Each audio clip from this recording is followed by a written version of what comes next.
Hello.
হ্যাঁ দিদি, আমি লিঙ্কটা তোমাকে হোয়াটসঅ্যাপে সেন্ড করে দিয়েছি।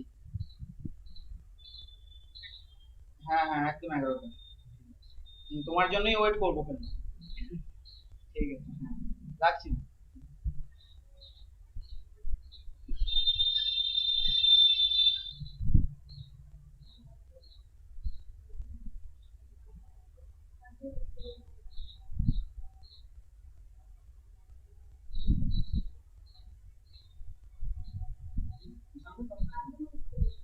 শুনুন, তুমি ঢুকলে তারপরে স্টার্ট করুন।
Our speaker, madam and sir, just has joined, so I think we should start our program. Am I audible, madam? Dipanjana, madam, am I audible? Yes, sir, I am audible. You are audible, sir. Okay, thank you. Good morning, Shunandita ma'am and Priyaranjan sir. Am I audible to you?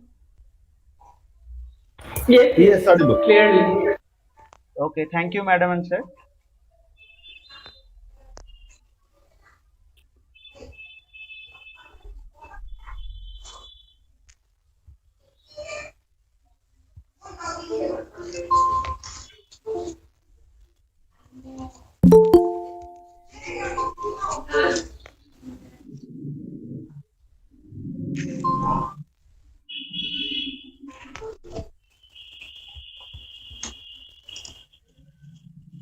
So a very good morning to everyone.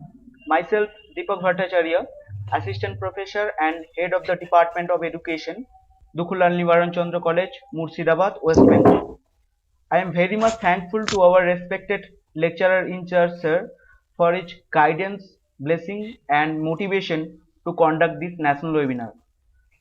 I welcome to all our guest speakers and participants to this national webinar on the extremely relevant topic of the time, transformation of teaching and learning process due to corona pandemic.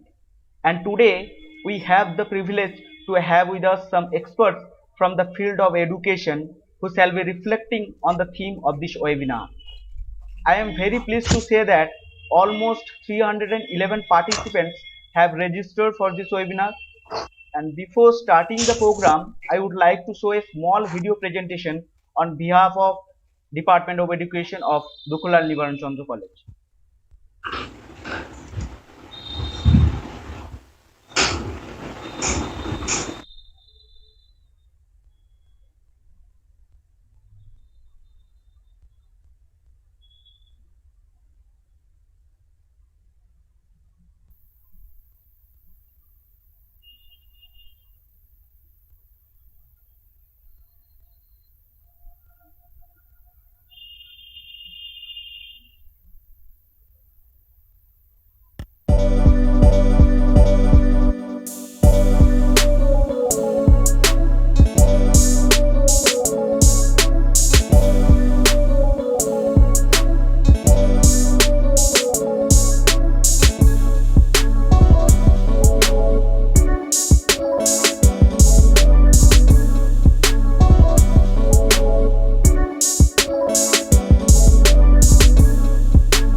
you everyone.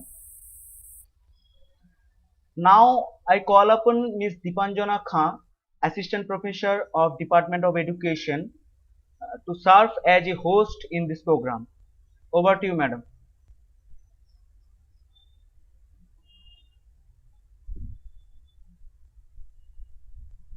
Madam, your audio speaker is off, I think.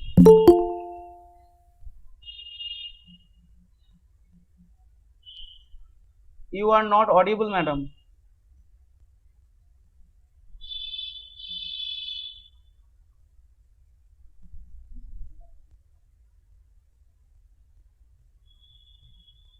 Am I audible? Yes. Now you are audible, madam. You can start. Okay. Good morning to all students, research scholars, teachers, academicians and others.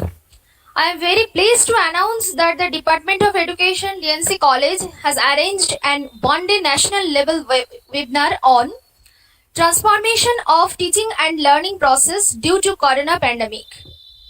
This is the second webinar that the Department of Education is able to organize.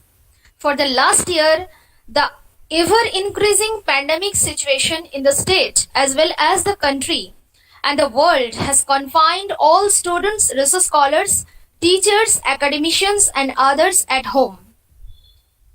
Arrangement of such webinar will give some refreshment to them deprived of attaining the class lecture and also give some opportunities to interact and discuss with each other.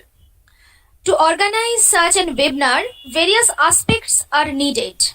First of all, our respected lecturer in charge, Mr. Ishan Ali, has encouraged to organize the webinar. He was all along by our side and his continuous support and guidance is highly appreciated.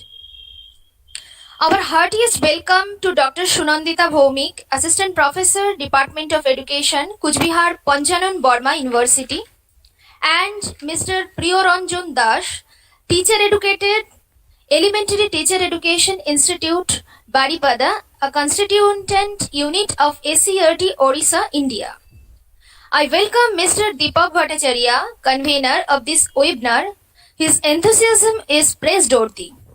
I also welcome all the faculty members, Mr. Shanatan Sharkar, Mr. Amar Mondal, Mrs. Amrita Dash, Mr. Ishan Obi, Mr. Modashar Hossain, Mr. Asikul Islam, Ms. Shoma Pramanik of Department of Education, D.N.C. College, other faculties of this college and other academicians. Once again, I welcome all of you in this webinar and listen to the valuable speech of our speakers. I hope we will be enriched by this deliberation on the topic transformation of teaching and learning process due to corona pandemic. Our respected TIC sir, Mr. Ishan Ali, is unable to inaugurate the webinar due to his illness, but he has sent his best wishes to carry on the whole program smoothly. Our first respected speaker is Dr. Sunandita Bhaumik, Assistant Professor, Department of Education, Kuchbihar Panchanan Burma University. She is basically the student of life science. She has completed B.Ed, M.Ed and postgraduate diploma in distance education degrees.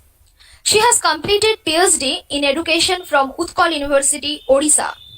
She has overall 15 years teaching profession and has numerous research articles in many national and international journals.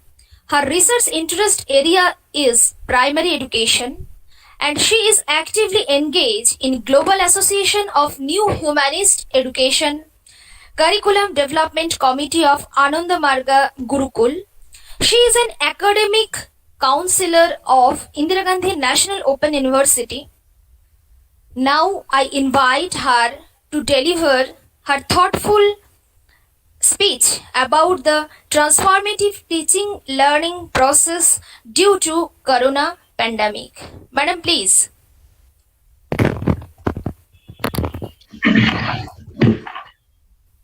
Namaskar And thank you to all of you. Can you hear me clearly? Yes, ma'am. Okay, thank you. So at the very outset, I must convey my heartfelt thanks to the patron of today's program, Mr. Ishan Ali. I also thankful to the convener of today's webinar, Mr. Deepak Bhattacharya, joint convener Ms. Deepanjana Khan, and other members of organizing team. I convey my thanks and gratitude to the co-speaker, Mr. Priyaranjan Das. Today's webinar is based on a very relevant theme, that is transformation due to the digital practice that has been started from last few months. COVID-19 has forced us to adopt some unusual digital practice. Unusual in the sense that we are not familiar with all these practices, rigorous practices before our experience, before this COVID-19, pre-COVID-19. This sudden shift has dramatically changed the world, our way of life, our thinking process, our social relationship, and most importantly, the teaching learning system, starting from the pre-primary to the higher education. So now we will discuss today, I will share my opinion being a teacher in higher education, how this new device and new digitalization of life force us to adopt some attributes in our lifestyle, and what are the consequences of all these attributes in our daily life as well as in the teaching system. So I will show you the slide. Just a minute, give you just half a minute.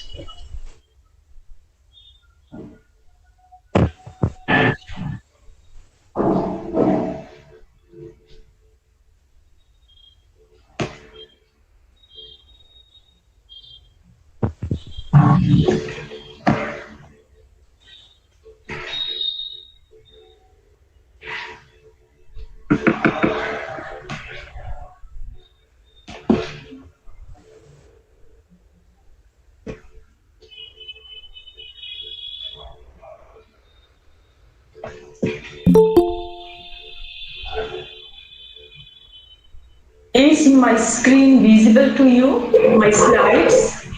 Please, anyone, Miss Deepa, Yes, ma'am. can you tell me my slides? Yes. Okay. Okay, thank you.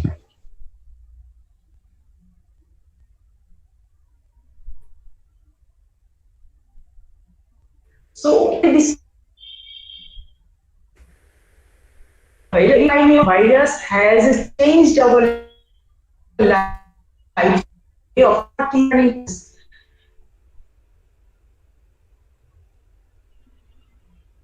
As a result, face-to-face mode classroom where students used to reply, used to see, used to visit library. So all this conventional mode of teaching and their different parts have been shifted to the new way, that is, the class suddenly became vacant and the students become independent learner, creating their own environment at their own home. So this is a change that we have got because of this result of this coronavirus. And this coronavirus, as I told, the entire world has dramatically changed during this past couple of years, or 1.5 years at least in India. And as a result, we are actively following up the emergence and evolution of these new digital practices. And also the ways of life has been changed. And the different educational institutions are struggling to keep up with the recent developments in the digital technology. Without any preparation, with a lack of resources, skills, competencies, and interest, and most importantly, the mind setup and attitude of the learners as well as the teachers. So we go to a drastic change. We have undergone into a process which we were not familiar with. And this is actually the transformation. I will show you, is it transformation or it is a temporary shift to intervene the crisis or to overcome the temporary crisis that has come to our life.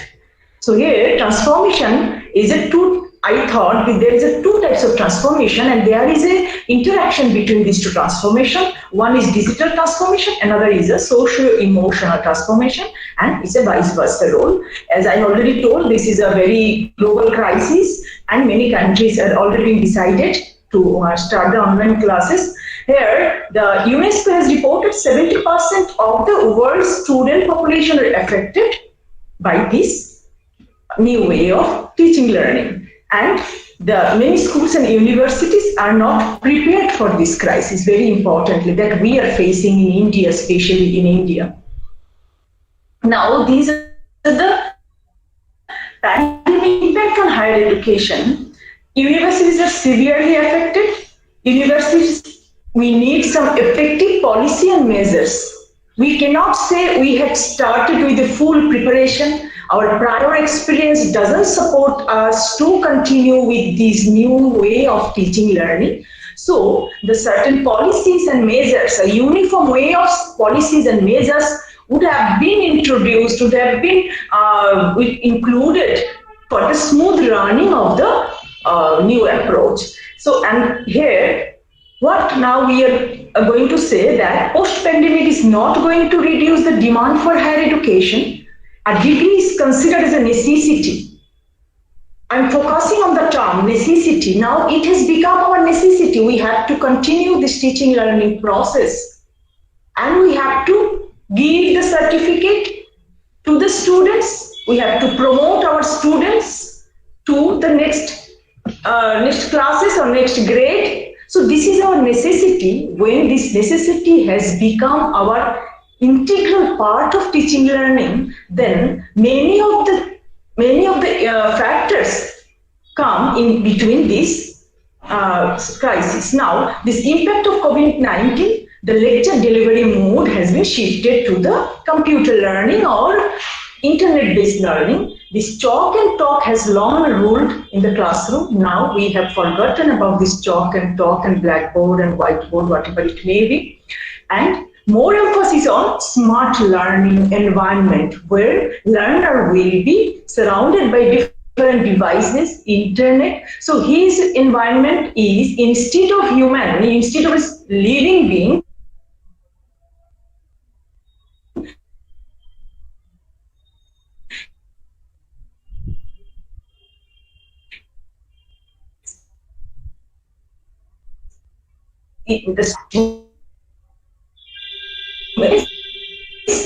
teaching a cognitive domain in different multi-dimensional way, and this traditional classroom has shifted to the self-directed learning, self-motivated learning, and self-initiated learning. So that is the main thing, that this type of transformation among the learner. The learner-centered transformation is learners need to be self-initiated, self-motivated, and self-directed learner. Now, this impact of this COVID-19 on academic, the role of the teacher is no longer as a teacher. Teacher now has been changed into facilitator, and the content, that is the book material, this is a hard copy or hard materials, have been shifted to the online content development, and the delivery mode is an online mode.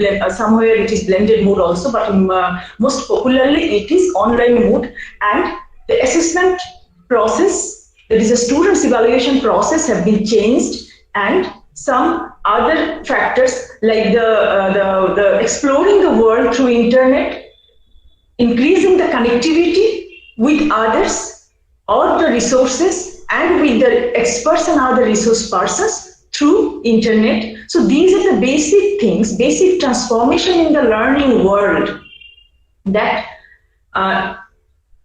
so now what I would like to highlight on a very interesting part, that is what we are following. Is it online teaching or it is just an emergency remote teaching?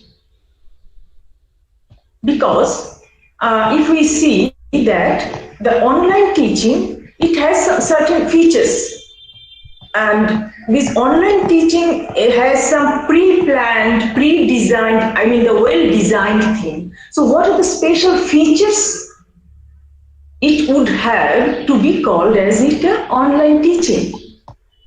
And this I'm showing you, the online teaching learning, it needs careful planning, complexity of the design, decision-making process, types of interaction, collaboration, and cooperation. So online teaching is a term that is related to some of the attributes or some of the aspects which has made it a fruitful remote teaching process. But what we are following is a sudden shifting, a sudden change without any prior planning and design. Just what we did the making fit for our making fit our existing infrastructure or entire system without any change, just to push into the system of online teaching.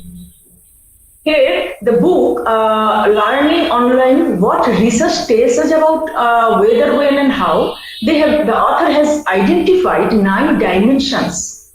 These dimensions are modality, pacing, student-instructor ratio, pedagogy, instructor role online, student role online, online communication synchrony, role of online assessment, and source of feedback. So here you see all the transformation is actually here, because the modality, the mode of transformation, mode of disseminating knowledge is different. What we are following, only to clicking a link, and we are just sitting in front of the camera, in front of the device, and we start lecturing. So we remain at the same position without changing our mind setup as well as our all the other factors. Just we are following a essence in between our learning, that is a network-based platform. So we have not followed a proper modality.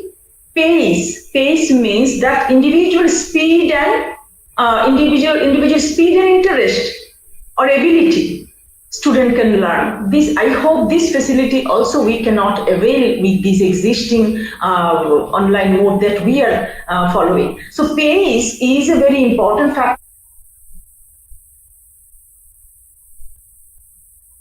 Instructor ratio to be a very friendly ratio, where each and every student can ask, can raise questions, can interact efficiently with the teacher or the instructor. Pedagogy is totally different, because the instructor will follow such a pedagogy that will raise thirst for knowledge, curiosity, so that the learner can access different available media, social media, the available resources, and also the different kind of e-books and all, and also utilizing his whole potentialities to explore the new world.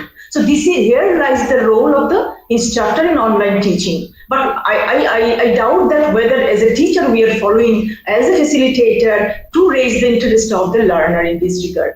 Now the student role in online is also not a passive listener. The student role is, I'm taking all these things because our theme is transformation. If we really think that we have got transformed, then we have to be very careful of all these dimensions, whether we are fulfilling all these dimensions through our present mode of teaching or present mode of device using the technology. Now, and the assessment, I will show you another aspect of this assessment later on. And feedback is also very important, that also. So, what is then the emergency remote teaching? And research on the types of emergency teaching is a temporary shift of instructional delivery to an alternate delivery mode due to crisis circumstances. So it is an alternative. We don't have other alternative to follow other than this online mode that we are telling online mode. It is an emergency remote teaching. In contrast to this online teaching that are planned from the beginning and designed to be online, emergency remote teaching is a temporary shift of instructional delivery to an alternate delivery mode due to crisis intervention, due to crisis situation.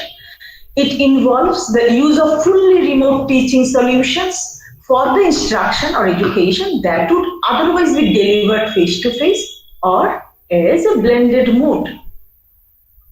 So, the primary objective in these circumstances is not to recreate a robust educational ecosystem. Educational ecosystem, as we know, is a term of life science. Ecosystem includes an area, a community where each and every particle or each and every member of this ecosystem are closely linked and functionally related to each other. Each and every body of that community are mutually providing help or service to each other, and by this way they are nourishing themselves and a growth takes place. This is ecosystem that online teaching. In our previous slide that we have shown all these dimensions of the learner and the teacher and the instructor and the institution. They are mutually surviving. They are mutually helping each other, nourishing themselves and surviving. So the objectives of our today's online teaching is a emergency remote teaching, not an online teaching, and this is on the objective is not to create such an educational ecosystem, such a mutual relationship. Rather, it is providing a temporary access to instruction and instructional supports in a manner that is quick to set up and is reliably available during an emergency period. So now we can understand that it is not the original process of online learning. We are facing an extreme crisis. So with the available resources and skills, we have started an instant way to overcome that crisis. So this is actually remote. This is the figure you see, very interesting. If you understand and if you please remember this figure, this is a smooth running ball. Ball is there is no edge.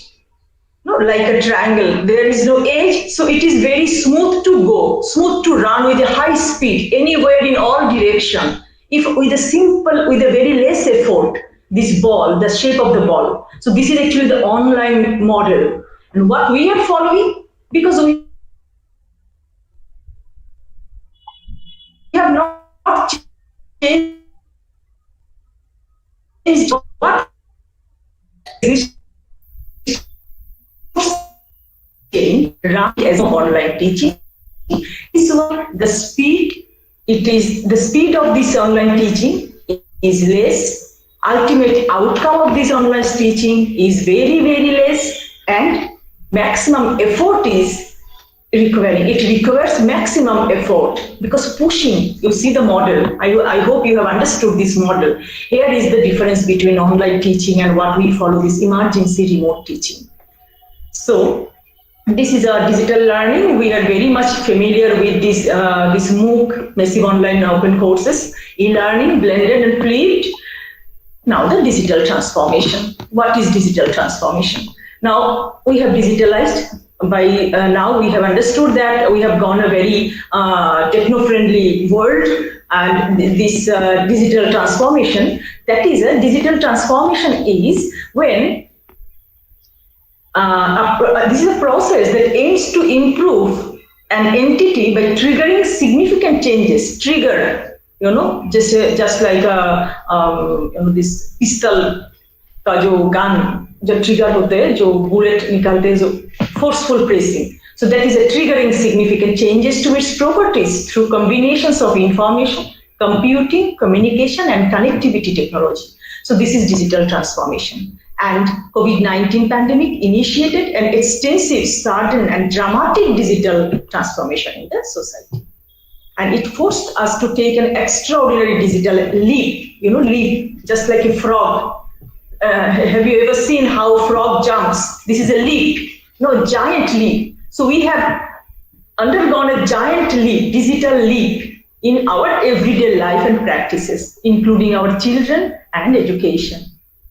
So their education was transferred from traditional practice to a remote digitalized practice. And suddenly an entire generation of the children had changed, had to start a new way of managing their learning, mastering with the digital tools to participate in their compulsory basic education. So this management skill and having to be the master of that learning through a very completely new and complicated process. So this required significant adjustments, not only from child or student and their teachers, but also from their families, school administration, and the entire society should help us to move forward in a smooth way with this new digital practice.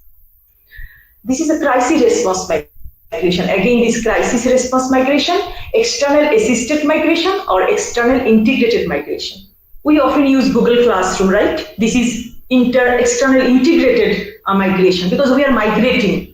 Migration, the term migration is when under certain conditions, there is a necessity to move from one place, shift from one place to another place without prior preparation and brain mind setup. This is migration. So what we are following, it is a crisis response migration. And external assisted migration is models in most of the Middle East country. They have followed this external assisted migration, that is the entire device and the online platforms have been prepared by some external corporate people, personnel or expertise, and institutions are providing the entire data regarding their student, strength of student, and other content related everything to that external source or agent. They are managing entire process. So this is in our country, in our universities or here, I don't know this, as far my knowledge concern, I have not seen this external assisted migration in our general education system have been followed. It has been followed in Middle East, most probably, and Moodles is in other IIM, Indian Institute of Management. They have their some of these practices. And what we follow, Google Classroom we follow, that is external integrated migration. That is the design has been formulated by external expert, but we have adopted it or we have integrated it with our own system of learning, online teaching or internet-based teaching, like Google Classroom, like Big Blue Button it is. Now, transformation processes, what we follow are recorded. This is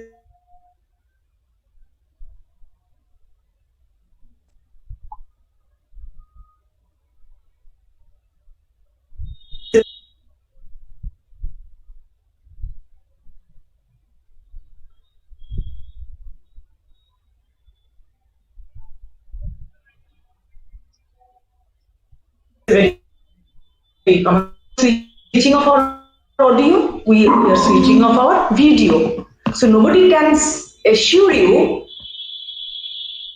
from their part you are learning or you are actively engaging. You may lie down on the bed, you may sitting down on the sofa, or you may roaming with your device somewhere else. So this is a passive, in left hand side, this is a passive use of this online or remote teaching, digital remote teaching or emergency remote teaching. Here in active use is that where through your device, your brain will be illuminated like a bulb, and all the circuits will be very active and you will be illuminated cognitively and also and you are going to make a connection with the entire world and all the available all the available all the available potentialities or all the available sources you are utilizing, like interaction with the experts, interaction with the peers, simulation, coding, peer collaboration, you are designing, you are producing some media. So everything, when you are collaborating everything in a single way, and that is actually the active use that we need to follow in order to make a real transformation. Now, digital competitions have required many skills. I'm skipping this slide because of time concern. So now this is here. See, because of this is a data I have collected from a research study that because it is before pandemic, that when students in higher education or in higher developed countries, they have adopted this blended learning and move, gradually they have become least interested with the traditional classroom, because they are utilizing it fruitfully in a collaborative way. You see, lecturing is there is a continuous decrease in lecturing or traditional mode of delivering content, 5% and 10%. And at the bottom is 80% teach others, simulations, discussion, demonstration. So gradually there is an urge of the student for adopting a true online teaching, that it replaces the traditional lecture. Transformation among learners. So this, how do it transform? How does it transform the learner? This emergency remote teaching, it's independent study habit. Study habit is totally independent and empowering learners in and through digital technology. Digital natives, here digital natives means the people who are born and grow up in an era of digitalization, in an era of technology. Our next generation specifically, they are technology digital native. It has been utilized by some experts. I have collected this term from anywhere else. And digital competency, deepening digital divides. In the name of digital divides, what we feel that digital divide is only to the uneven access to the online classes. But here, it doesn't mean, digital device doesn't mean that only to access to the technology or internet. It is also how will you integrate. So digital divide is not merely about access or use of digital technology, but about being able to integrate digital technology into a meaningful social practice. Many students, they use internet, they attend the class, but they are unable to integrate this technology into their learning outcome, into their process of learning. So it is equally applicable for students as well as for the teachers. Even the teachers are utilizing Google Classroom or Google Meet link, but they are not techno-friendly, they are not digital native. So the digital device, we identified that the picture unfortunately strong in the current COVID-19 new normalcy. Definitely not all children are equal position to engage in their digitalized basics. Students, because of this lack of device. Among adults, there may even be issues with having access to the internet, devices and applications. And some of the family, the students may not get the sufficient, support from the family also. And the environment where they are growing up may not be conducive for the online learning. So we should keep in mind in this way. And e-assessment and academic non-integrity. Assessment is a very crucial, the part of or the dimension of online teaching learning that we follow. The online e-assessment or online evaluation, it is a downtrodden side or downside. It has been identified by some experts in Harvard University, that the experts are telling that online assessment, if it is not prepared well, it will be failed to assess the students' learning outcome. Now, this disruptive technology, we use actually the internet and mobile not only for the teaching, learning and everywhere, and this trend has been increased for this due to this COVID-19. We are utilizing internet for our online payment and banking transaction, online shopping, while booking our ticket, and this taxi, Uber, Ola. So everything we have become digitalized. Our trend is to follow online payment, online banking, and also. So this is actually now this transformation, all this transformation that we have talked about till now, it leads to a future change. This is very significant for our dear students, those who have joined here in this webinar. The coming future, the job market will be abruptly changed because of this trend of transformation, trend of digitalization. Game changer, artificial intelligence will replace the manpower. It is a very, the human beings' potentiality will be at great risk. This artificial intelligence-based technology will replace many jobs. I am showing you one data. Here you see that this orange colored, this graph, these are the negative. Social job market doesn't require these skills. What are those skills? I'm reading it out because the slide is very small. Physical and manual skills, -11. The rate of involvement or requirement or needs of the multinational, the MNC, multinational corporates, those who are vacant, for the vacancy of the manpower. This is physical and manual skills. They don't require at all. And this is in my left side, this is the United States of America, and here is a Western Europe. In both the continent, if we see that this is running minus, they don't require physical and manual skills. This is really very alarming for the coming generation. Then basic cognitive skills is also minus. Basic cognitive skills means reasoning, remembering, applying knowledge, this understanding, comprehension, all these basic skills, they don't require now for their job market. This is really very alarming and very is a matter of concern. Then higher cognitive skills, evaluating skills, synthesis skills of synthesizing something or analyzing something. This is a very, this is also continue to decrease, 9% and 7% here. Now what is increasing? Social and emotional skills. And very importantly and significantly, utilizing efficiently technology, that is technological skills,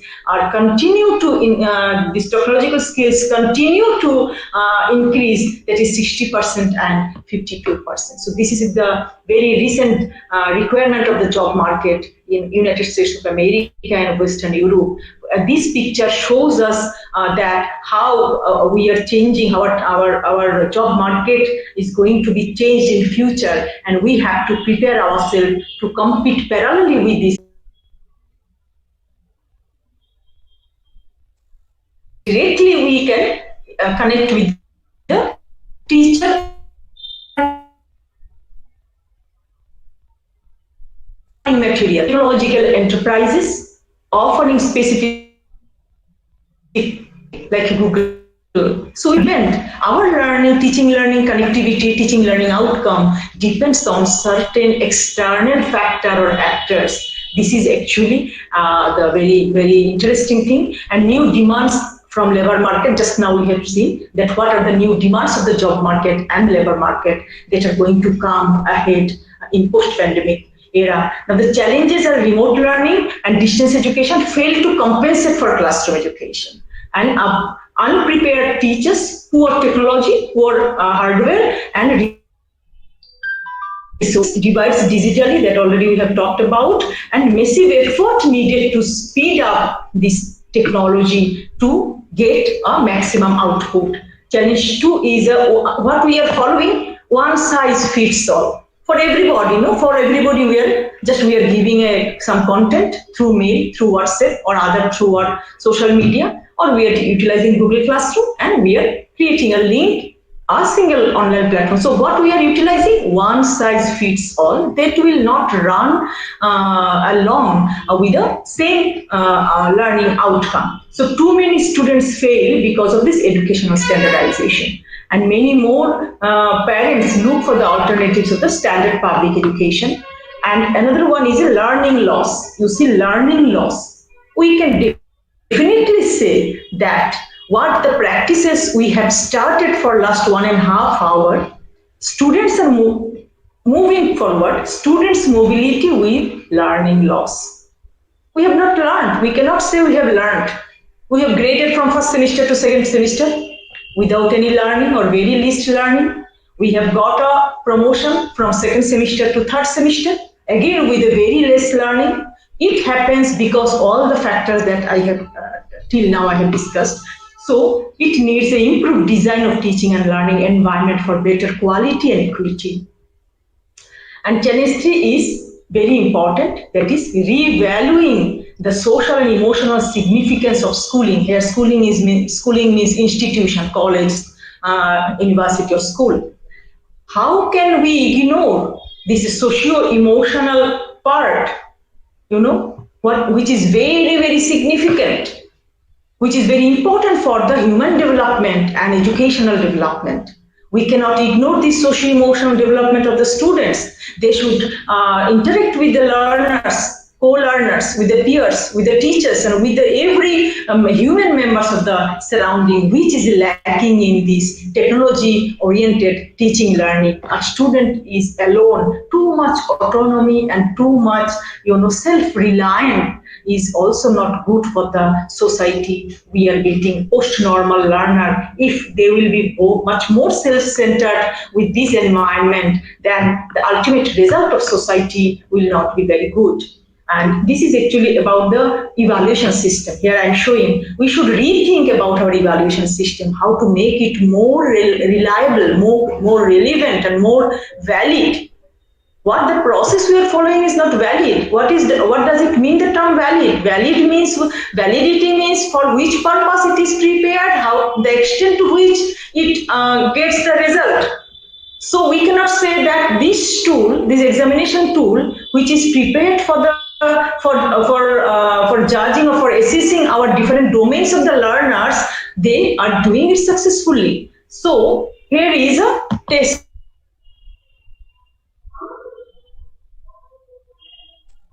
Other educationists abroad, I have used this term from one of the research articles, that is a test. He has coined the term that the assessment, what you are going to follow, the examinations, semester end examination, that is a test pollution. Why it is pollution? Because it is polluted by different factors: lack of social cohesion, anxiety and stress and illness due to this COVID-19, inconvenient environment, forced to learn, and academic dishonesty. This is very important: academic non-integrity and academic dishonesty. So it is not a test, it is a test pollution. Challenge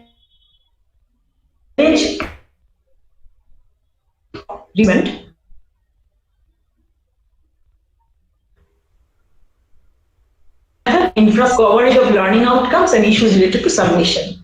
So all these factors will come in between, and so this education for human flourishing, we will current model of mass schooling. Will this mass schooling will survive? I mean, that is the face-to-face mode we are talking about. So we are now experiencing a fundamental transformation of education. So this is a renewed interest in educational objectives such as resilience, risk, autonomy, ethical decisions making, and artificial intelligence yet to come is coming already. Gradually it will replace the manpower, the existence of human potentialities, then future readiness and sustainable development goal needs to be redefined. It will no longer sustain because everything has been changed. The total scenario of the world has been changed because of last 1.5 years. Sustainable development goal will no longer be the objective of the politicians. Because the sustainable in a different way. Sustainability will be there, but till now what we know, it should be redefined, it needs to be redefined to meet the challenges of new normal life or post-pandemic life that we are facing ahead very soon. So socio-emotional learning here is an integral part of education and human development. Socio-emotional learning is an integral part, as I already told, applying knowledge, skills, and attitude to develop healthy identities, manage emotions, and achieve personal and collective goals. Feel and show empathy for others, establish and maintain supportive relationships, and make responsible and caring decisions. So we need to be showing care and concern for others. We should make a very good relationship with others, that is social cohesion.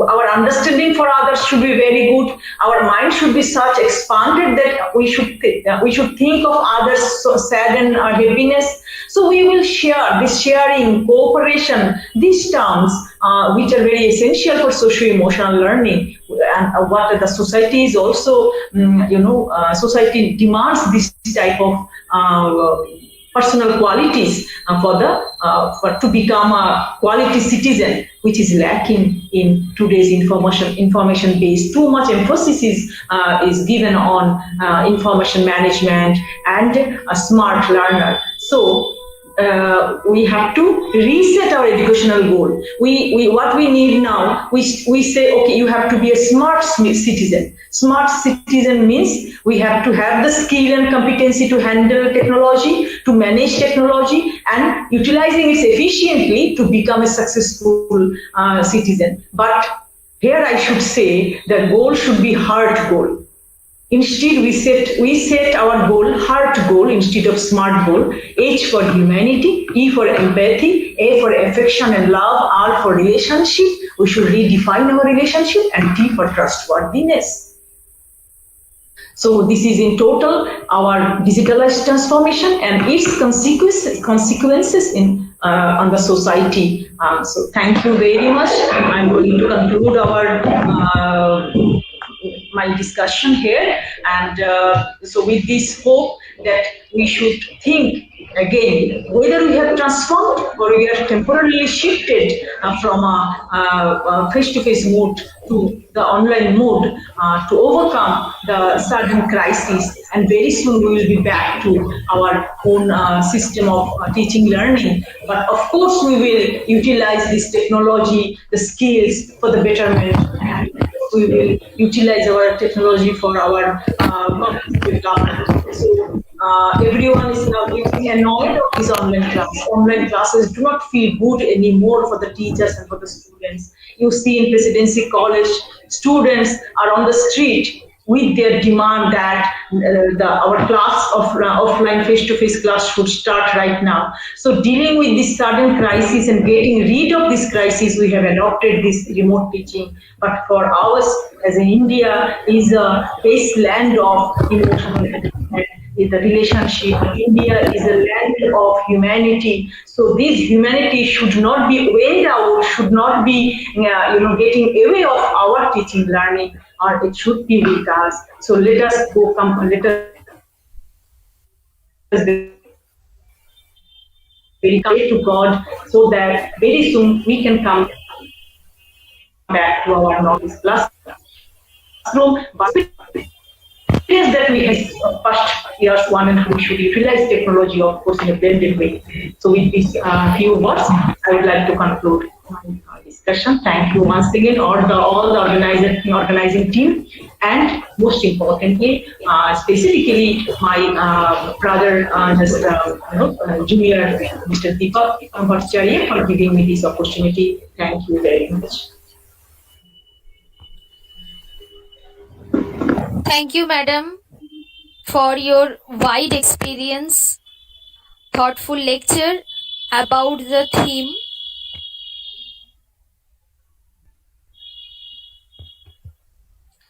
I think it would be helpful for all of us to carry on future teaching learning process smoothly. Ma'am, we have some questions from the audience. That first is, it is from Ved Prakash Mahato, and the question is, how much helpful is online class in primary and school education?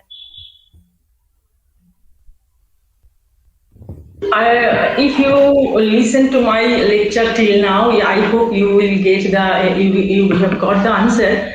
But still, I'm telling, like for pre-primary, this online, I don't support for pre-primary and primary, because for pre-primary, the social skills and the emotional development is very important, very significant. That cannot be possible through technology. We can utilize technology so that it can encourage them to raise their interest. But entirely depending on technology, it would have been possible in our country for the primary or pre-primary learning. So this is my view. This is my view actually. Okay, ma'am. Another question is Ben Prakash Mahato from that is, in rural areas, network and high cost data are the problems for economically backward students, and how can we solve this problem? For this problem, the institution should take, the government, state government, as well as the central government should take initiative, should formulate some uniform policy so that everybody, every student can access the internet and device, and specifically through their institution they should be given the proper facilities.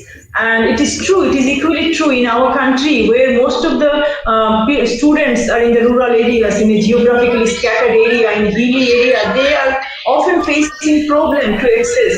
This is actually the digital divide in terms of accessing internet and devices. So the institution should come forward, and the government should provide and should formulate the policy that no child behind in terms of pertaining to the access to the internet or other devices. So this is the sole concern of our whole society, not only the institution. Ma'am, another question, that is it possible to develop harmonious development of the learner through online teaching learning process? The question is from Kartik Pramanik. Harmonious development of all the domains, I think you mean to say, this all-round development, where all the domains, the affective domain, the cognitive domain, and the skill domain, I mean the psychomotor domain. So as I told, that our teaching learning should not be entirely dependent on technology. The blended mode can, of course, help learner. We will not deny, we will not neglect the technological development. But our sole concern is also to develop the emotions, love for others, a strong bonding, the moral development. Because technology cannot help us to develop ourselves morally. Moral teaching, because children learn morality to see others' conduct, others' behavior, teachers, parents, where they are growing up. Their environment is very significant for moral development. So all this moral development, socio-emotional development, how can we develop all these domains of learning or human development through technology? But we can help in a blended. We can take help in a blended mode. We can utilize technology with the face-to-face mode.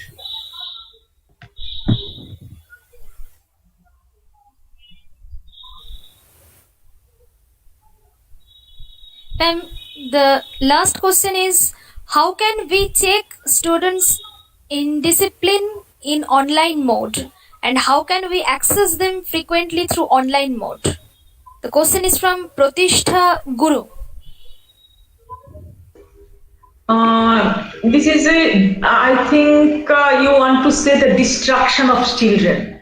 Children getting distracted from their learning process or the learning system or a learning environment And it is not a problem of a single student. Most of the parents are complaining and that their children are, children remain busy with the game and busy with the chatting. It indicates that what we follow is not the online mode, because we are unable to meet their learning needs, their interests, their demands. We have to redesign so that their, suppose collaborative learning, suppose project-based learning, and we have to explore their potentialities. We have to reform or reframe the technology, or we have to redesign the technology so that the student can be engaged. So individual interaction is very important for technology oriented learning. Teacher is not a teacher at all. He or she is an instructor, and individual relationship are, it is essential, and we have to redesign this teaching learning process in such a way that each and every student feel free to ask, to raise questions, to solve their query, and also to involve themselves. All their sense organs must be involved. This is our inability as a teacher. This is our inability as a institutional part of the institution. So we have to redesign in this way. The mode that we follow, we cannot include all the learners. We fail to accelerate the interest of the learners. Okay, thank you, ma'am. Thank you so much for your wide experience and a thoughtful lecture about the theme. I think it would be helpful for all of us to carry on our future learning system very smoothly. The next session is our second speaker, Mr. Priyoranjan Das. He is basically the student of organic chemistry, and after a brief period of service in a government elementary school, he has served as an assistant professor in postgraduate department of education in North Odisha University. Presently, he is working as a teacher educator in Government Elementary Teacher Education Institution, Baripada, Mayurbhanj, Odisha. He has so many research articles in different national and international journals. His research interest area is cognitive science and tribal education. I invite Mr. Priyoranjan Das to reflect his ideas and thoughts about today's theme. Sir, please.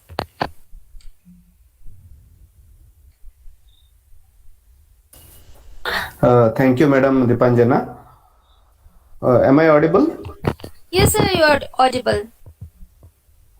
Oh, okay, thank you. So first of all, I congratulate the Department of Education, Dukhulal Nibaran Chandra College for organizing such a beautiful event, and my warm regards for Sunindita Madam, Deepak Sir, and patron of this program, Ehsan Ali.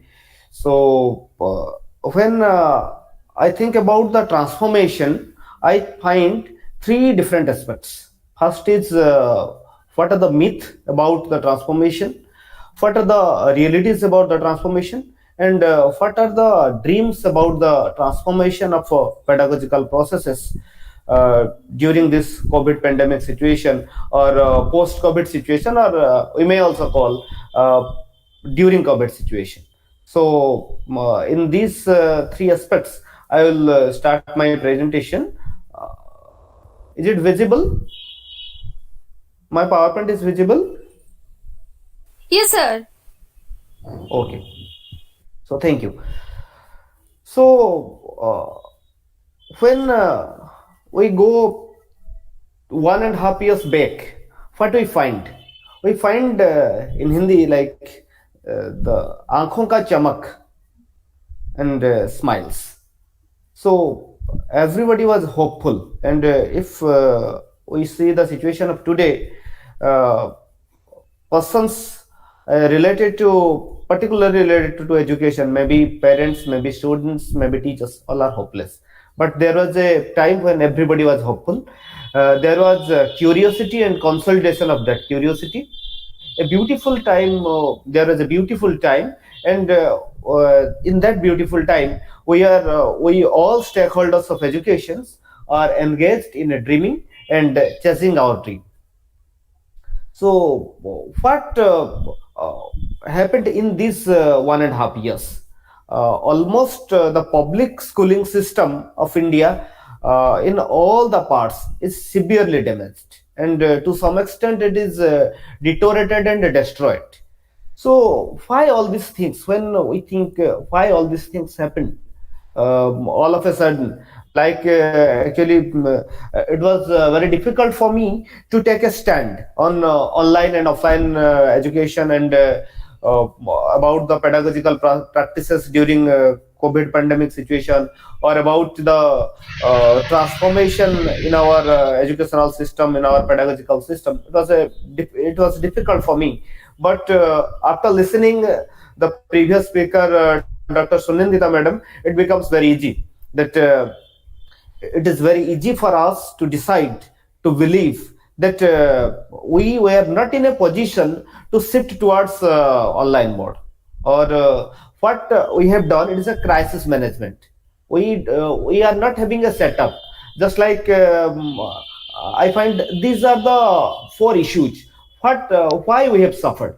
Actually, apart from other fields of India, other fields of maybe about economy, maybe about sociological aspects, maybe about political aspects, the educational aspect is badly impacted by Corona, and these four are the major reasons why we face the difficulty. First of all, our system maybe about uh, pre pre primary education, maybe about pre PhD. That means pre primary to higher level, highest level of education. We were completely dependent on offline mode, and online the possibility or the uh, probability of conducting schooling system or education system through online mode was not in our mind, not in our mindset. So that's why education at every level, we may say about the schooling, we may say about the higher level, higher education level, everywhere the system, we have to face many kind of crisis. First reason is the complete dependence on online mode. Second one is lack of e-resources, particularly when I see the public schooling system. There, the resources, e-resources, and second thing, e-competency, competency of the person or stakeholders to deal with the educational devices or electronic devices which help us in our pedagogical process, in our transactional process, or very less people are competent in that, and e-resources were also not available. Third thing is digital divide. Our most of the public schooling system are situated in the rural areas, or the people who attend the public schooling system, they are from rural area, and there is a gap between digital literacy and digital access in these rural and urban area. So this leg, this technological, we can say technological leg, has imparted a serious impact on the system of schooling. Digital divide, and last one is lack of human resources. We are not having resources who can easily manage, or who can conduct online learning system, or who can easily transform to the alternative processes that we are having. So that's why I believe these are the four major aspects why we have suffered a lot. And if we try to remember, then almost 1.5 year ago, we all tried to learn online devices, the use of online devices, use of online techniques like this Google Meet, maybe Zoom, maybe use of YouTube. These are increased in all these 1.5 years, and definitely we have to agree, and we have to appreciate that it is only because of this transformation we are sitting here, and we are discussing about the modalities or about the transformation. Only because of this transformation we are uh, in a set of mind, or we are in a stage where we can share our feelings. So definitely it's a positive aspect. But when we see in the school education, teacher education, or particularly elementary education of elementary teachers and elementary students, then there is a transformation, but this transformation is how much effective? It's a question of $1 million. So, as in the previous slide, I was discussing about why we suffered, and now we see that what are the results of this suffering. What are the results? I remember the mechanism of corona, how corona is spreading is today. It's also controversial. Today nobody knows, nobody can surely say that these are the mechanism through which corona propagates, or these are the proper reasons why corona is affecting us. Similarly, we are also unaware about the damage what is done to our education system. Soon, within 2-3 months, NCRT will conduct the National Achievement Survey in the, I think, in the month of November. And if we analyze the results, then we can see some disastrous result may appear from the National Achievement Survey, because 1.5 years our students are completely away from their educational practices, from their schools, everything. So actually governments are taking some kind of steps to promote this type of digital learning, or alternate education systems, but all these systems are not yet effective. You see, if a student who has not attend two classes, that means who was in class 1, now in class 3, or next year he will be in class 3 or class 4, and a student in class 7 is now in class 9, and he or she will be in class 10. So there is a gap, cognitive gap, and our student will have to face much difficulty to balance this gap, definitely. So this gap, what madam was saying, learning loss. So there is a severe learning loss due to this pandemic situation. And when we see about what kind of myth we are having about online system, or about our transformational processes during COVID situation, these are our myth. We believe, many of us, we believe that online courses are easier than on campus courses, because no matter I am in my office, no matter I am in my residence, I can conduct class, students can conduct class. Very less amount of resources are required if we consider the everybody is having digital devices in higher education, particularly where we are living. So we believe that it is accessible, and easily student can easily access. There is flexibility is there, so it is easier than on campus courses. Discipline related issues are also less, we believe. That means we are in a myth.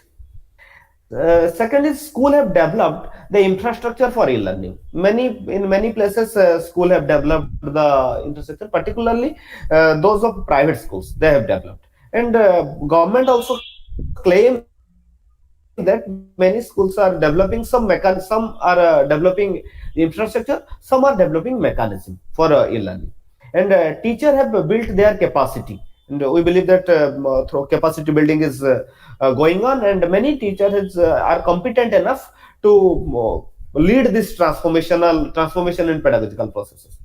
We are also in a myth that learner are actively engaged in learning, in digital learning process. As individualized, we can make this instruction individualized, and students can manipulate with the materials. So that's why we are in a myth that learners are actively engaged in learning. Similarly, we are also in a myth that training programs are becoming more effective, more easy. Skill development of stakeholders are also becoming easy. We also believe that it is very easy to build a network in online system of learning, or in this transformational processes. We have built a good network To some extent, it may be correct. We have built a academic network, but what is the effectiveness of this academic network? It's a matter of doubt. Minimum learning loss. We also believe, we many a time we also claim that as there are in through many medias, we are conducting our online education, we are conducting our alternate education. These transformations may cause minimum learning loss. And final one, that we believe that to some extent we are able to maintain the learning achievement among the students. So it's not the right time to say about the learning achievement, because soon after, within 4 5 months, we'll get the data what actually learning achievement, what actually the status of learning achievement in present time, or what are the effect due to the pandemic situation. So when I go to the reality, then I found that school related issues in public schooling system, a very less amount of transformation is there. And if we see the teacher education, to some extent we are able to shift towards the online learning system. We are able to accept the system of learning in a different way. But when we see the pre-primary education, primary education, or secondary education, schools are not well equipped to conduct online classes, or where the online classes are being done in a central way, or by state government or by district officials. Sometimes the local needs are also neglected. Second one is that community, our community can contribute nothing to the online setup, online, or this to this transformation process, where we depend only on online system. Community has very less relationship. And reality is that we cannot include our community in online process. Maybe some innovative work are being done in many places, but generally we can say community involvement is very less. Many prime teacher are not well equipped with the technological knowledge or technological skill to conduct online classes. It's the reality. Learners, when we see the about the learner, there are two different aspects. In somewhere, learners are well equipped. They know how to deal with the online classes, particularly in teacher training program. But in school aspect, students are not aware how to use this online mode, or this alternative modes of education. And when we say about the internet based education, there are many things which can distract the students from education to other aspects. So it's a challenge for parents also. And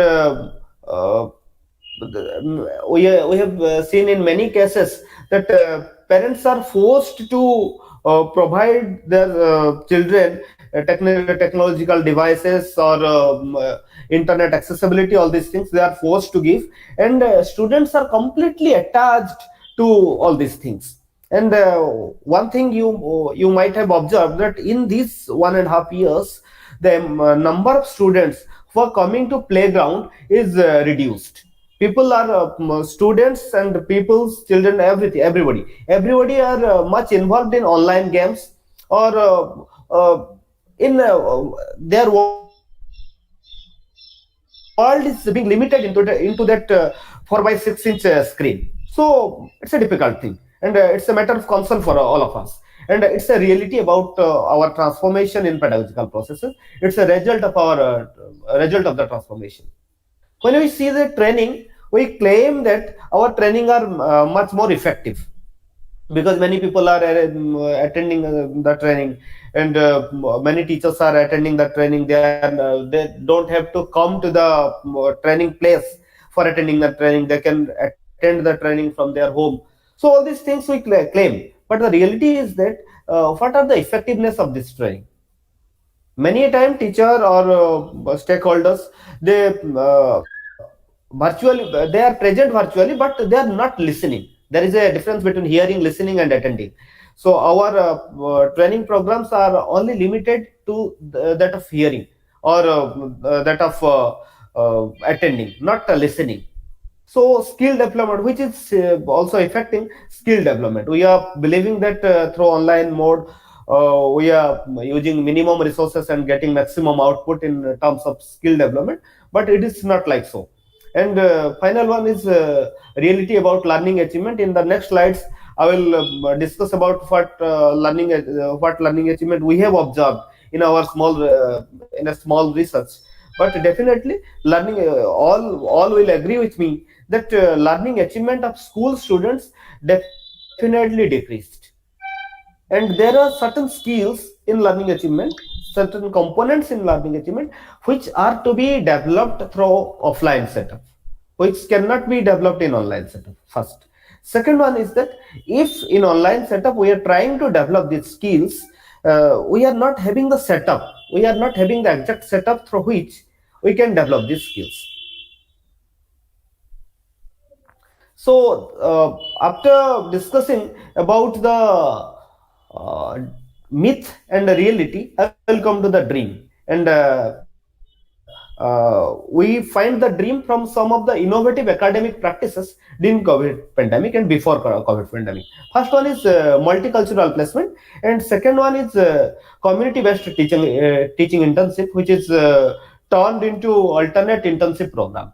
What is multicultural placement?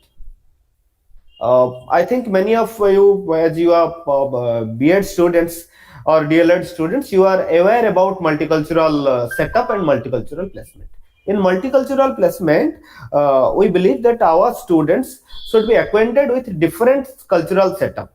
In different cultural setup, they will try to teach, they will try to adopt themselves, they will stay there, they will involve in the community, and they will they will behave in such a way that the teacher of that community behave.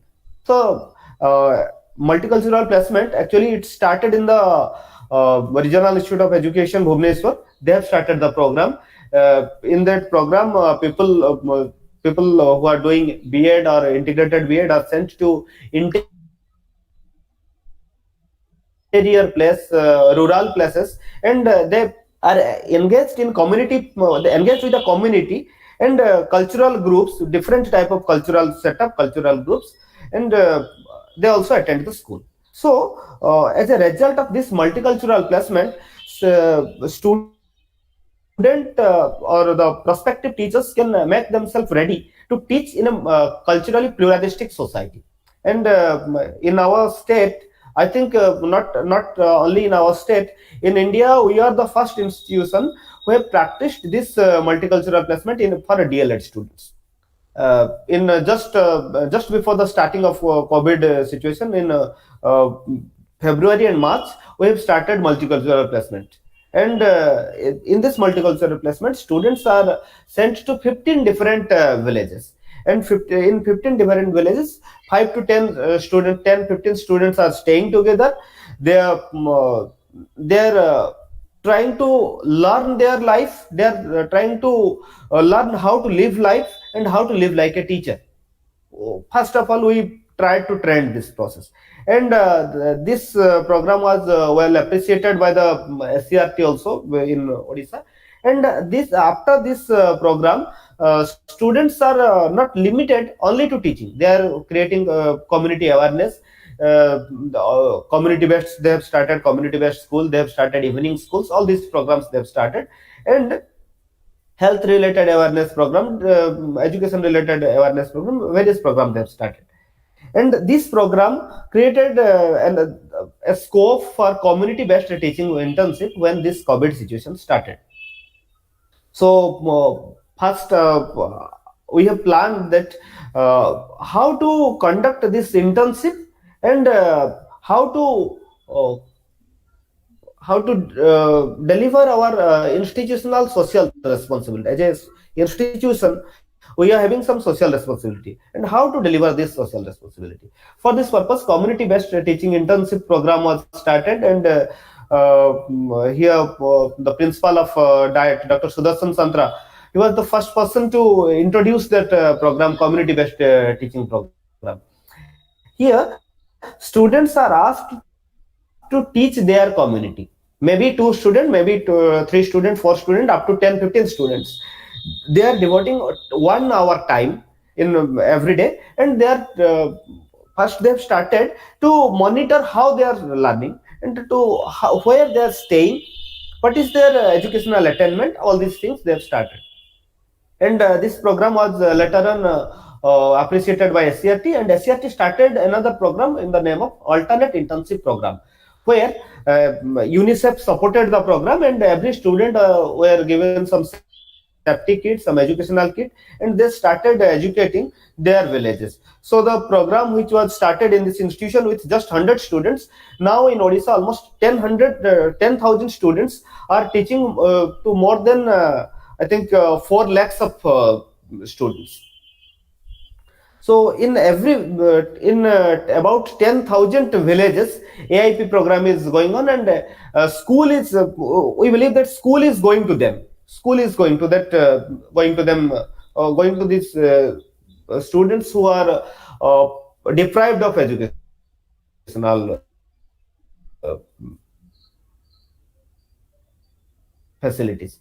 And this is the logic of our multicultural. In this cycle, in this way we move, and these are our belief system that these things should be developed through this multicultural education or alternate internship program. During this community based internship program or multicultural program, first we have conducted a baseline test, or which we are calling as community based internship, and its result, we have tried to assess how students are having learning achievement and what is the status of present learning achievement. We have taken two aspects: language and numeracy. What we've taken 4 basic skills, that is reading, that is listening, speaking, reading, writing. When we see the listening skill, we find that very less amount, about 700 students we have taken, and only about 100 students are able to listen a story and speak a story. In lower ability students, when we ask to perform some small activities, then students are good enough. Comprehensive activity or higher level of activity, then students are facing problems. Actually, we believe that these are the impact of the transactional loss or the educational loss during COVID period. Secondly, when we see the speaking skills, student are to some extent student are able to see a picture and say about it. What is it? When we are saying to describe a picture, students are facing problem. Similarly, students are not able to describe their daily life experiences, and almost 3-4% students are there who are not able to say anything about their daily life experience. And we believe that due to the COVID situation, as they are away from their peer group, so the habit of talking is severely affected. And as a result of this, if we will collect the lower part, almost 40-50% students are not able to speak their daily life experiences.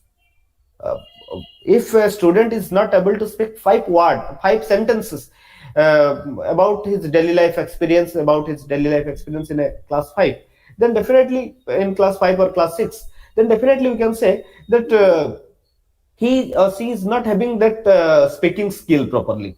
And next we see the reading skill.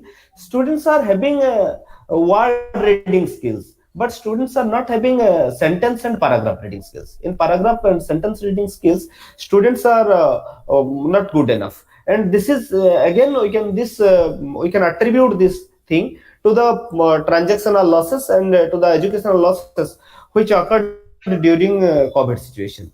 Similarly, when we see the writing skill, students are also facing difficulty to make sentence from words. You see, when we ask a student to write words, write sentence, they are able. But when we are saying asking students to make sentence, they are facing difficulty, and this difficulty is a result of this COVID pandemic situation, where they are having less educational experience, and they are not in a habit to construct sentences. These are, I think, these are the reasons, and when we analyze, then we also find these are the reasons. When we see the literacy ability of students, then we find that students are good in counting, reading numbers, writing numbers, but there are some difficulty when we ask student to write numbers and numbers in figures and words. There is some difficulty. More difficulty in the case when we ask student to con- to relate their this textbook knowledge or this numeric knowledge to daily life situation. They are facing difficulty, particularly in measurement. Students are very poor, particularly in the spatial ability, where they have to describe about shape, size, space, position, etc. They are poor. And finally, when we say students to uh, solve word problem, they are facing much more difficulty. In every class of student, they are not able to solve the word problems. First one, level one is a relatively lower order word problem, and level two is a comparatively higher order of word problem. And after this community-based internship program, we have started the alternate internship program, where our students were engaged in teaching the students, or teaching the children of their own community. And school, we believe that through this program, school went to them. And here I am describing all these programs, all these things, because I am talking to the future nation builder of my country. So you will shape the destiny of our country. The innovative practice that started in a remote area of Mayurbhanj district can contribute to West Bengal, can contribute to your village also. You can also start this type of activity where you will teach your community. Actually, we all are having some social responsibility. If we some 200, 300 years back, then we realized that school system was not running by the kings and government only, British government or other government or kings of that at the time. Schools are not running by them. Actually, schools are running by our community. It is our community who started schooling, and it is a very difficult time for us, where again we have to depend on our community, or again our community has to come forward to shoulder the responsibility of schooling. Because in community, in every community, there are some educated persons. If these educated persons will try to teach their children, or teach the children of their community, then the transformation, real transformation can occur. And if we will take the responsibility, then only transformation can occur.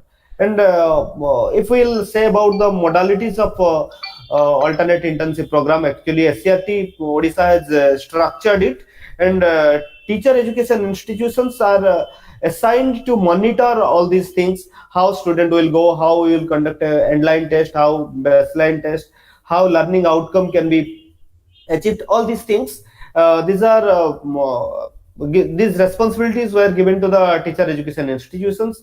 And in, I don't know about the West Bengal system, here we are having a CRCC structure, cluster resource center coordinator. And these cluster resource center coordinators are the extended hands of the teacher training institutions.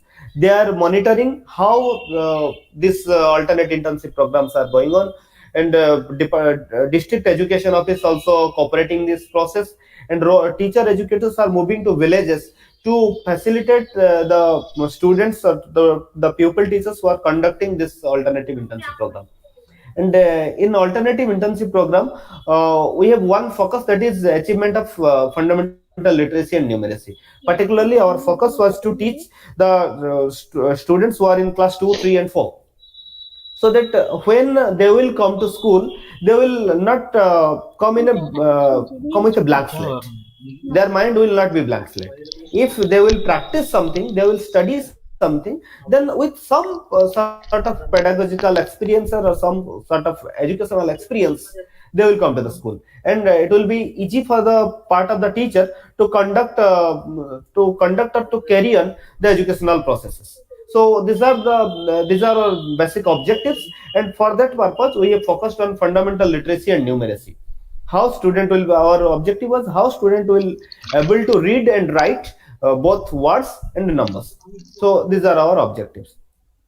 So in conclusion, we can think about, as I was saying about, after myth and reality will dream, and that dream we are having 1.5 years ago again will dream, and again will chase that dream. So first of all, we have to integrate online and offline mode. So in every setup, in every level of schooling, it may be primary, pre-primary, secondary, tertiary, or maybe higher education. Everywhere we should have some content which should be dealt in online mode, and some content which should be dealt in offline mode. So if there will be a blend, then this type of pandemic situation, if coming in near future, will not if affect our schooling system, our educational system in such a way that it was affected during this period. Similarly, there should be a systematic e-learning mechanism. Uh, we must try to build the capacity of the stakeholders, maybe teacher educators, maybe teachers, maybe parents, how to use different educational devices, how to use different electronic devices in the for the sake of education, or for the sake of learning, and how to actually manage all these things, how to save our student from a disruptive technology. And we have to enhance the digital literacy. Use of mass media will be a very good example, maybe. So again, it is about corporate responsibility, social responsibility of the persons who are heading this mass media, maybe television, maybe about radio, maybe newspaper. All these things, these are to be used, and government also has to think about that how you can use this all these things, because there was a time when shooting was not allowed. Video shooting in studio was not allowed. So at that time, only news was there in different channels. Only news was there, and pre-recorded some serials they are running. So if our institutions, our mass media, our television channels would have shown some dedication, some social responsibility of teaching the students at least for 1-2 hours, then it would be very beneficial, and it would be the problematic situation what we are realizing or what we are going to face in upcoming 1-2 years, that would be minimized. So it's about how we will prepare a long term plan, and how institutions will conduct their social responsibility, how institutions will fill their social responsibility. I believe every educational institutions, maybe universities, maybe colleges, maybe teacher training institutions, maybe schools, should think about this aspect. How we will deliver our social responsibility. And after all, we all are working for the state. So how will assist the state to achieve the educational objective, or how will not let our educational system or educational system to collapse. So that's a big question, and which demands our commitment, our dedication, and our vision, all these things. So finally I will say that we can do many things, and all this transformation depends on us, how we will transform ourselves. Then this transformation will be reflected in the pedagogical processes, in the transactional processes, and in the educational outcome. So with this I will end that let's dream big and chase our dream. So once again, I will thank very much the organizers, my co-speaker Sunindita madam, my friend Mr. Deepak sir, for organizing such a beautiful moment and such a beautiful program. So thank you all. Thank you, sir. Thank you very much for your wonderful and valuable lecture. We have already some questions. The first one is online class should want to be sustained?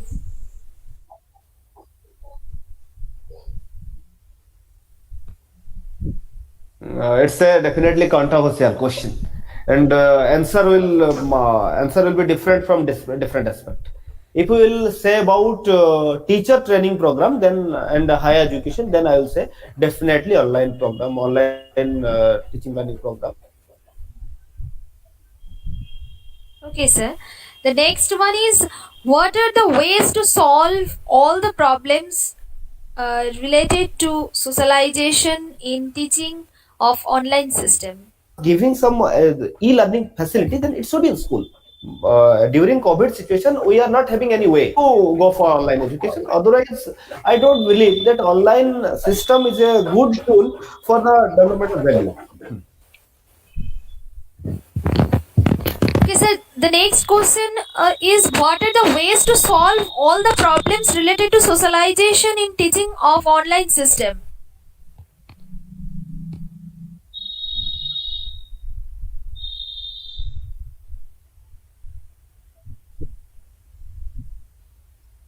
Hello.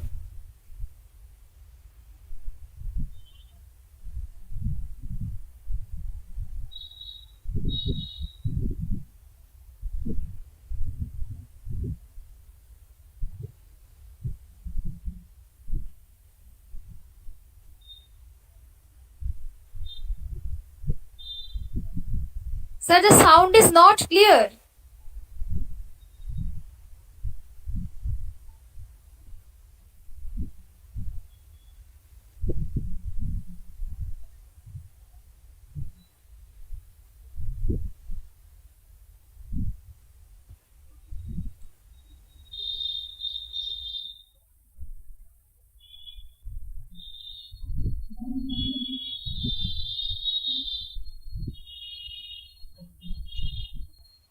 I Hello, sir. I think due to network connection, Ranjan sir has left the program. So we shall continue the program. Okay. We have already reached in the last period in this webinar, that is the vote of thanks period. Hello. Priyaranjan Hello. sir is joined. Yes. Actually, there was some connectivity issue, ma'am. So Yes, sir. Our question, due to network connection, yes, sir, we are not able to hear your voice. yes, madam. Now I am audible, na? Yes, sir. You are audible now. So I was saying that in for school level, I am not in favor of online education. But at higher level, definitely we should have some mechanism for online education.